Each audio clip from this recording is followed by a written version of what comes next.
En el año 711, los ejércitos musulmanes liderados por Tariq ibn Ziyad cruzaron el estrecho de Gibraltar y derrotaron a las fuerzas visigodas en la decisiva batalla de Guadalete.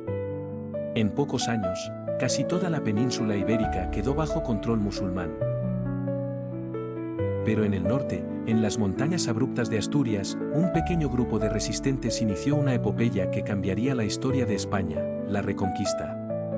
La historia comienza con don Pelayo, un noble visigodo que, según la tradición, se refugió en las montañas tras la derrota visigoda. Allí, en la región de Covadonga, lideró a un grupo de resistentes que rechazaron someterse al dominio musulmán.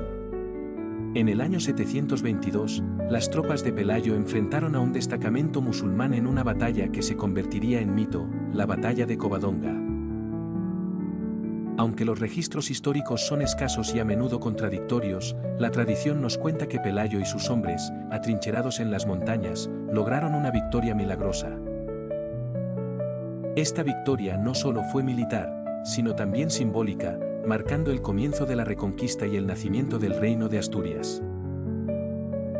Tras la victoria en Covadonga, Pelayo fue proclamado rey y estableció su capital en Cangas de Onís.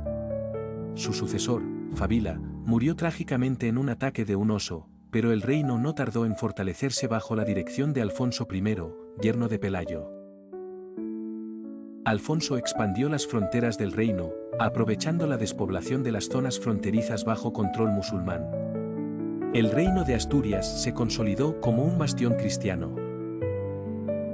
Sus monarcas promovieron la repoblación y la construcción de iglesias, lo que no solo fortaleció su poder militar, sino también su legitimidad como herederos del reino visigodo. La figura de Pelayo y la batalla de Covadonga adquirieron un carácter casi sagrado. Según la tradición, la Virgen María intercedió en la victoria cristiana. Por ello, el santuario de Covadonga se convirtió en un lugar de peregrinación, y Pelayo fue venerado como un héroe nacional.